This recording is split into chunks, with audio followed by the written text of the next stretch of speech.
अस्सलाम वालेकुम। आप लोगों ने कई बार सुना होगा और जो लोग किसी भी प्राइवेट सेक्टर के अंदर काम कर रहे हैं, उन्होंने देखा भी होगा कि लेबर कैटेगरी के जो लोग हैं ना, वो 2 लाख, 3 लाख रुपए तक भी तनख्वाह जो है ना, वो किसी न किसी प्राइवेट सेक्टर के अंदर ले रहे हैं। अब जितनी भी ये ब्लू कॉलर या मल्टीनेशनल कंपनीज़ हैं, जैसे कि नेस्ले हो गया, फर्टिलाइज़र हो गया, आपकी टोबैको कंपनीज़ हो गई या ऑयल एंड गैस सेक्टर हो गया, वहाँ पे लेबर कैटेगरी के जो लोग हैं ना, वो भी 2 से 3 लाख रुपया जो है, वो सैलरी ले रहे होते हैं। हालाँकि कानून तो कहते हैं कि यार 32,000 रुपया जो है ना, वो मिनिमम तनख्वाह दो और अपनी जान छुड़ाओ। तो ये कैसे पॉसिबल हो रहा होता है? कानून जो है ना, वो आपको कम से कम जो सहूलत है ना, उसके बारे में बता रहा होता है कि ये आपने हर हाल में देनी है।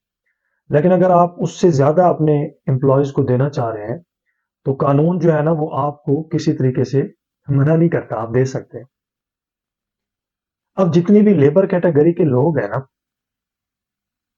कानून उनको हक देता है कि वो अपनी एक ट्रेड यूनियन जो है ना, वो रजिस्टर करवा सकें, रजिस्ट्रार यूनियन लेबर के पास। अब इसमें एक चीज याद रखनी है कि जो ट्रेड यूनियन है ना, ये लेबर कैटेगरी के जो लोग हैं, वो बना सकते हैं। एम्प्लॉयर कैटेगरी के जो लोग हैं, वो मतलब कि ट्रेड यूनियन नहीं बना सकते। अगर एम्प्लॉयर या लेबर कैटेगरी के जो डेफिनेशंस के बारे में अगर आपको थोड़ी बहुत कंफ्यूजन है, तो इससे प्रीवियस वीडियो जो है वो मैं इंडस्ट्रियल रिलेशन एक्ट 2012 के ऊपर बना चुका हूँ, जिसके अंदर मुकम्मल तौर पे मैंने क्लासिफिकेशंस और कैटेगरी के हवाले से जो है ना मुकम्मल डिटेल डिस्कशन की है। तो आप ये वीडियो देखने के बाद जो है ना, उस वीडियो को भी देख लीजिएगा, तो आपकी ये तमाम कंफ्यूजन जो है वो दूर हो जाएगी। अब इसमें ऐसा है कि जितने भी लेबर कैटेगरी के लोग हैं ना, वो अपनी ट्रेड यूनियन रजिस्टर करवा सकते हैं। वो अपना एक सरबराह बनाएंगे, वो अपनी यूनियन का नाम रखेंगे, अपना मंशूर बताएंगे और उन लोगों की फहरिस्त दे देंगे कि ये लोग हमारे रिप्रेजेंटेटिव होंगे, ये लोग हमारे ऑफिस बैरियर होंगे। इस तरीके से एक मुकम्मल ढांचा बना के वो अपना एक सरबराह मुंतखब करके पेश कर देंगे, जिसको उस सरबराह को कहते हैं कलेक्टिव बार्गेनिंग एजेंट। अब इस ट्रेड यूनियन का मकसद क्या होता है? इस ट्रेड यूनियन का मकसद ये होता है कि आप ओवर एंड अबव डिमांड कर सकते हैं, जो कि मतलब कि अगर आपको कानून ने जितनी भी सहूलत दी है, उससे ज़्यादा भी आप डिमांड कर सकते हैं। अब ये जो आपका कलेक्टिव बार्गेनिंग एजेंट है ना, ये कभी भी एक शख्स के फायदा के लिए जो है वो एम्प्लॉयर के पास नहीं जाएगा। वो कलेक्टिवली ओवरऑल बेनिफिट हासिल करने के लिए जो है वो मालकान के पास, एम्प्लॉयर के पास जाएगा। अब वो एक डिमांड बनाएगा, उसके पास भी डाटा होता है क्योंकि वो वहां पे ऑलरेडी काम कर रहे होते हैं। उन्हें पता होता है कि यार पिछले साल जो है ना, हमारी कंपनी का फर्ज करें कि 6 करोड़ रुपया हमने मतलब कि प्रॉफिट हासिल किया, लेकिन इस बार ऐसा है कि अल्हम्दुलिल्लाह हमने 20 से 25 करोड़ रुपया जो है इस साल का हमारा प्रॉफिट आ गया। तो वो इस बेसिस के ऊपर अपना एक जो है ना बनाते हैं कि यार हमें ये चीजें जो है ना, हमें 25% हमारी सैलरी में इंक्रीमेंट दे दिया जाए, हमारे दिन के खाने में ये सहूलत होनी चाहिए, चाय के साथ हमारे रियो बिस्किट होने चाहिए, हमारे एम्प्लॉयर जो है, हमारे जितने भी लेबर के लोग हैं, उनको ये सहूलियात होनी चाहिए। अब वो मुकम्मल एक चीज बना के एम्प्लॉयर के पास चला जाता है। अब ये जितना भी काम हो रहा था, ये कानून के दायरे में रह के हो रहा था। एम्प्लॉयर इसके अंदर जीरो इंटरफेयर कर सकता है, उसकी कोई काम नहीं है, वो अपने ऑफिस में बैठेगा, ये सारे के सारा कानूनी तौर पे काम हो रहा है। अब जब एक ट्रेड यूनियन रजिस्टर हो जाए, तो उसके बाद ये है कि एम्प्लॉयर की रिस्पॉन्सिबिलिटी है कि उनके साथ वो जो है वो बार्गेन करे।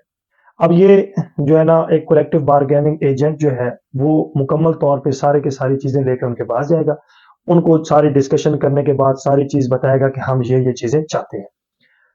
तो वो उसकी वो तमाम चीज़ें रख लेंगे और अपने जितने भी एचआर के लोग हैं, उनकी हायर मैनेजमेंट के लोग हैं, वो उनके साथ डिस्कशन करेंगे, तो वो इम्पैक्ट निकालेंगे कि ये जो जितनी भी डिमांड लेके आए लोग, तो इसका इम्पैक्ट फर्ज करें कि हमारी कंपनी पे एनुअली 15 करोड़ रुपया जो है ना इजाफा हो रहा है।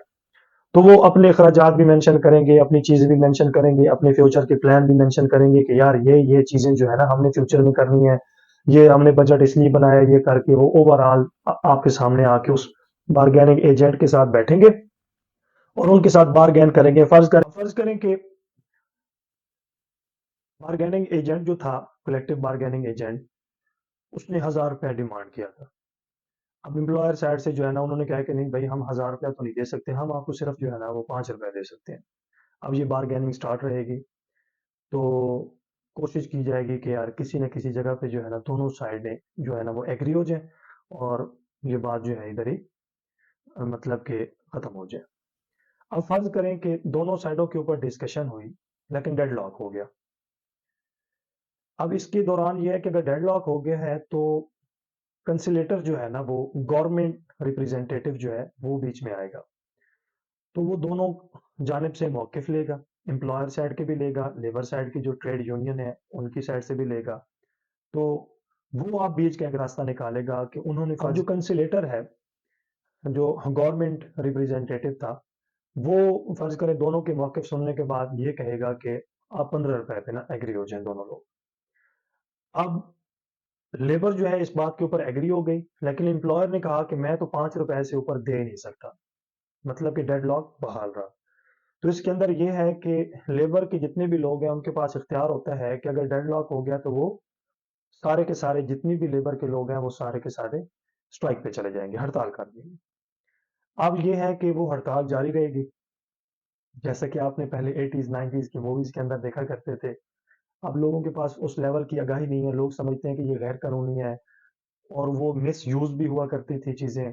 लोग एजुकेटेड वे से इन चीजों को टैकल भी नहीं कर रहे थे, मतलब कि एक एजेंडा के तौर पे जो है ना वो चीजें चला करती थी उस दौर के अंदर। लेकिन ये एक इंतहाई खूबसूरत मतलब कि कानून है कि आप ट्रेड यूनियन के जरिए बेनिफिट ले भी सकते हैं और ओवरऑल द सिस्टम को अच्छे तरीके से चला भी सकते हैं।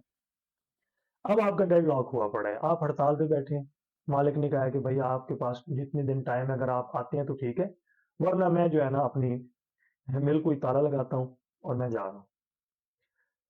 अब दोनों तरफ पे जो है बात पीक पे चली गई है, ठीक है।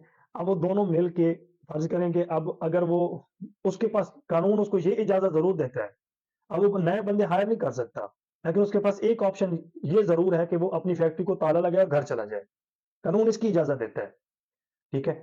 अब जब वो फैक्ट्री को ताला लगाएगा, पाकिस्तान के अंदर ऐसा कई बार हो भी चुका है, अगर आप गूगल करें सर्च आउट करें ये चीजें, जो मैं ख्याली पुलाव नहीं पका रहा, ये पाकिस्तान के अंदर भी ऐसी चीजें ऑलरेडी हो चुकी हैं। तो उस हवाले से ये है कि जैसे ही वो ताला लगा के जाएगा तो लेबर के जितने भी लोग हैं उनकी सैलरीज उनकी चीजें वो तो बंद हो जाएंगी, सारा कुछ सेटअप। तो उस हवाले से ये है कि वो फिर वो 5 रुपए से 5 रुपए पे ही एग्री हो जाएंगे। तो इस तरीके से उनको, लेकिन मतलब कि उनकी 5 रुपए का तो फायदा हो गया ना, उनके बेनिफिट्स ऑलरेडी इंक्रीज हो गए।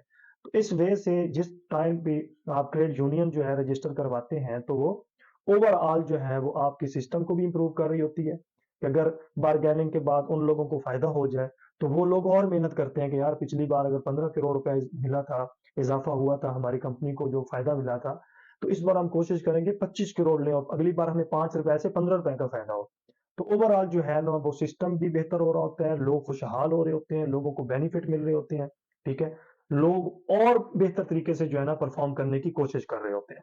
इसको नेगेटिव नहीं लेना चाहिए, ये एक पॉजिटिव है चीज, जो कि ओवरऑल द सिस्टम को इंप्रूव करने के लिए जो है ये एक हक दिया गया है लेबर को कि वो एक ट्रेड यूनियन रजिस्टर करवा सकते हैं।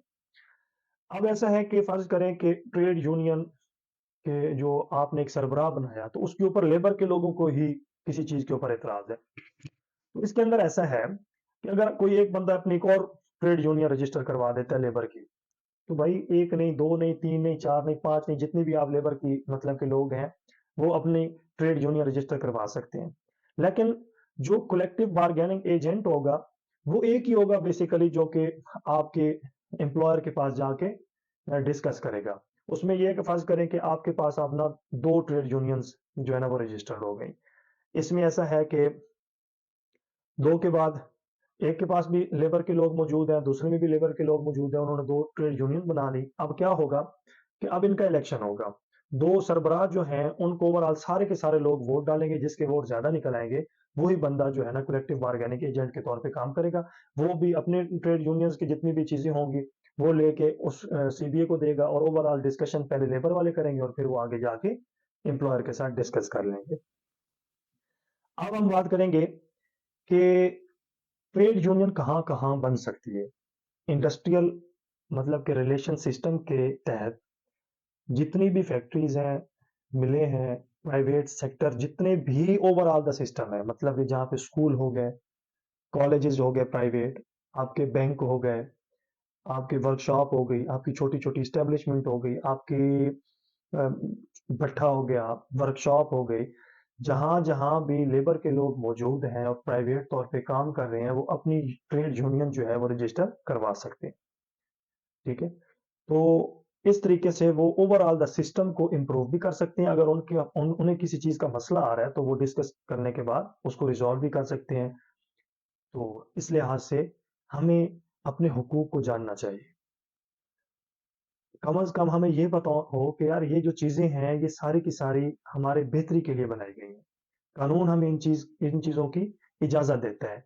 तो हमने अगर फ़र्ज़ करें कि हमें वो वाले हुकूक नहीं मिल रहे, तो हम क्या इस तरीके से बेहतर तरीके से परफ़ॉर्म कर सकते हैं? ठीक है? तो जज़ाकल्लाह, अगर आपको इस वीडियो के ज़रिए कुछ वैल्यूएबल इन्फॉर्मेशन आपको मिली है, तो आपका हक बनता है कि इस इन्फॉर्मेशन को जो है ऑल ओवर द पाकिस्तान आप प्रोपेगेट करें, लोगों तक इस बात को पहुँचाएँ। ये एक बेहतरीन हक है, कानून आपको देता है, जो कि आप अगर इस्तेमाल करना चाहें तो कर सकते हैं। आप किसी भी सेक्टर के अंदर काम कर रहे हैं, तो आप इन तमाम चीज़ों को मद्देनज़र रखते हुए अपने लोगों की बेहतरी के लिए काम कर सकते हैं। Thank you very much. इस चैनल को लाइक करें, सब्सक्राइब करें और अपने दोस्तों के साथ शेयर करें।